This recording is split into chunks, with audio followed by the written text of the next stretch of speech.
जैसी शक्ल का था, नाम था जटायु।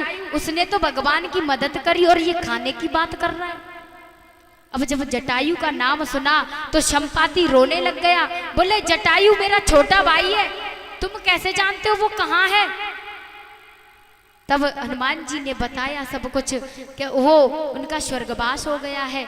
उन्होंने यानी माता सीता का हरण करके कोई ले गया है रावण। उन्होंने लड़ाई की, महाराज युद्ध किया था, तो रावण ने पर को काट दिया। भगवान ने दाह संस्कार किया है। तब संपाति ने कहा कि देखो एक बार मैं और मेरा छोटा भाई जटायु दोनों सूर्य के पास जा रहे थे।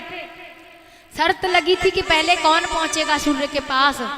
जैसे ही सूर्य के निकट पहुंचते गए, मैं ऊपर था, मेरा छोटा भाई जो जटायु है वो मेरी पर के नीचे आ गया था। सूर्य के तेज से मेरी पर जल गई थी, मैं उड़ नहीं सकता हूँ, इसीलिए मैं यहीं बैठा रहता हूँ, पंजों से शिकार पकड़ता हूँ।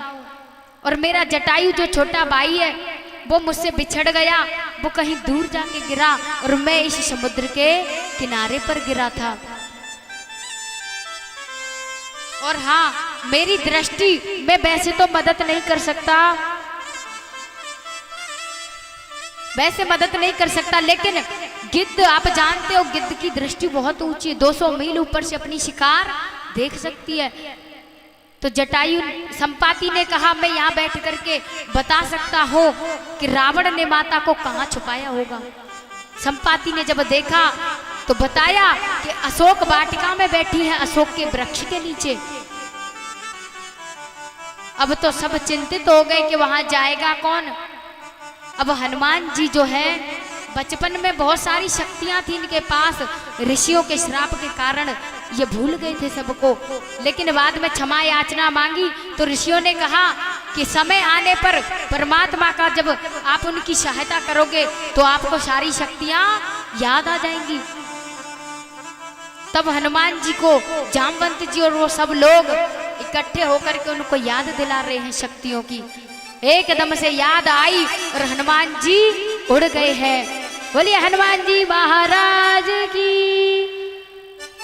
तो आज हनुमान जी उड़े हैं तो समुद्र में कई राक्षस मिले, सुरसा मिली। पर्वत ने कहा आप मेरे ऊपर विश्राम करो, आपके पिता पवन देव उन्होंने मेरी सहायता की थी, आप विश्राम कीजिए। तब उन्होंने कहा मैं भगवान के काम में जा रहा हूं, मैं विश्राम नहीं कर सकता। और आगे बढ़े, राक्षस मिली है। अब जब लंका में पहुंचे तो लंकिनी मिली है। अब सूक्ष्म रूप धर लिया हनुमान जी ने, अति लघु रूप धरे हनुमाना। इतना छोटा रूप, बहुत छोटा रूप रख लिया। लंकिनी पहरा दे रही थी। अब जब पहरा दे रही थी फिर भी उसने इतने छोटे हनुमान जी को भी देख लिया और कहने लगी ए बानर किधर जाता है। अब हनुमान जी रुक गए। अब हनुमान जी बड़े हो गए, बोल क्या कह रही है। अब हनुमान जी ने कहा, अब लंकिनी कह रही है कहाँ जा रहा है, चोर कहीं का। अब हनुमान जी ने कहा अच्छा, अरे चोर हमसे चोर कह रही है, अरे जिस नगरी का राजा चोर हो उसमें चोरों का निवास तो होना ही होना है। अरे तुम्हारा राजा रावण चोर है, जो जगत जननी माता सीता को हर के लाया है, क्या वो चोर नहीं है? मैंने कौन सी चीज चोरी कर ली जो चोर कह रही है। अब ऐसी बात कही तो हनुमान जी में और उसमें युद्ध होने लगा। हनुमान जी ने एक गदा मारी उसकी कनपट्टी पर तो मुंह में से खून निकल गया। अब जैसे ही खून निकला तो लंकिनी जो है तुरंत समझ गई कि ब्रह्मा जी ने वरदान दिया था कि तुमको लंका की रक्षा के लिए छोड़ रहा हूं, लेकिन उस दिन एक बानर आएगा, वो जो बानर आएगा वो तेरे मुंह में, तेरे कनपट्टी पर गदा मारेगा। अगर खून निकल गया तो समझ लेना लंका का अंत समय आ गया। अब लंकिनी ने हनुमान जी को प्रणाम किया है और यमलोक सिधार गई। अब हनुमान जी उड़ते उड़ते आए हैं लंका में, रावण के महल में आए, देखा तो रावण सो रहा है। मंदोदरी के महल में गए, वो भी सो रही है। माता सीता को देखा, कहीं कुछ भी नहीं दिखाई दिया कि माता कहाँ है, पता नहीं। अब गए हैं थोड़ा आगे तो एक घर दिखाई दिया, जिस घर की दीवारों पर शंख चक्र छपे हुए थे और तुलसी का पौधा था आंगन में। उन्होंने, अब हनुमान जी सोच रहे कि रावण राक्षसों के बीच ऐसा घर किसका हो सकता है, क्योंकि ये घर जिसका भी है इस तरह रहता होगा जैसे दांतों के बीच में जीभ रहती है। अब जब हनुमान जी ने विप्र का रूप धारण किया और जय राम जी की बोला तो विभीषण की आंखें खुली, और जब बाहर दरवाजा खोला तो बोले जय राम जी की भैया भेंट हुई है भक्तों की, दोनों भक्त हैं भगवान के। तो पूछा आप कौन है? अरे इस लंका में भगवान का नाम लेना कोई नहीं ले सकता, आप कौन है विप्र? तो हनुमान जी ने कहा आप भी तो रह रहे हो इस लंका में, आप भी तो भगवान का नाम लेते हो। तब हनुमान जी ने अपने बारे में बताया कि भैया मैं माता सीता की खोज करने आया हूँ। विभीषण ने बताया कि अशोक वाटिका में माता सीता बैठी हैं। अब हनुमान जी अशोक वाटिका में पहुंचे हैं, रावण आया माता सीता को धमकी दे रहा है कि सुंदरी अगर तूने हमारे साथ विवाह नहीं किया तो हम तुझे मार देंगे। माता सीता ने घास का तिनका लिया और उसी तिनके से रावण का सामना कर रही हैं, क्योंकि रावण को श्राप लगा है। रावण ने जब माता सीता का हरण किया था तो अपने स्वरूप में क्यों नहीं किया? क्योंकि श्राप लगा था कुबेर की पत्नी का कि पराई स्त्री को स्पर्श भी करेगा तो भस्म हो जाएगा। इसीलिए मुनि का रूप धारण किया था और दूर ही रहता है माता सीता से।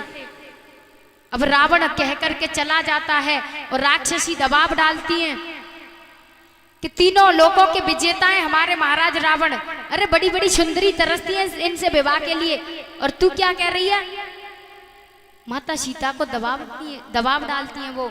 लेकिन एक राक्षसी ऐसी थी, नाम था त्रिजटा, वो माता सीता को अपनी बेटी मानती थी और समझाती थी।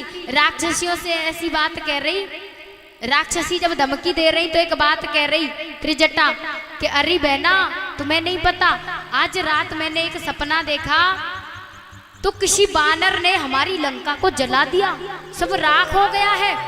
अब हनुमान जी जो है अशोक के वृक्ष पे ऊपर बैठे थे। हनुमान जी सोचने लगे ऐसा लगता है भगवान ने त्रिजटा के लैपटॉप पर व्हाट्सएप कर दिया है कि हनुमान जी लंका में जा रहे हो तो लंका को जलाते आना, रावण को बता के आना कि राम का दूत आया था। अब हनुमान जी ने कहा ठीक है भगवान हम समझ गए। अब सभी राक्षसी भयभीत हो गई, अच्छा ऐसा सपना देखा? बोले हाँ। अब जब ऐसी बात कही तो सब माता सीता से दूर हो जाती हैं। रात्रि का समय, अब हनुमान जी ने देखा कि वहां पर कोई नहीं है, केवल माता सीता अकेली रो रही हैं। तो उन्होंने भगवान का गुणगान शुरू कर दिया है। तो किस तरह से भगवान का गुणगान कर रहे हैं हनुमान जी? राम कहानी सुनो रे राम कहानी, राम कहानी सुनो रे राम कहानी।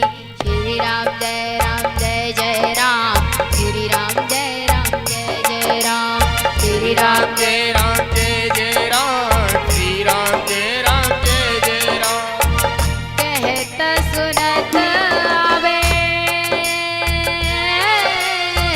कहत सुनत आवे अखियों में पानी।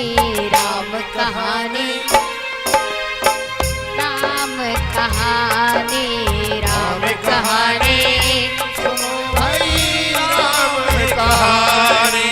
और क्या कह रहे हनुमान जी? दशरथ के राज दुलारे, कौशल्या की आंख के तारे,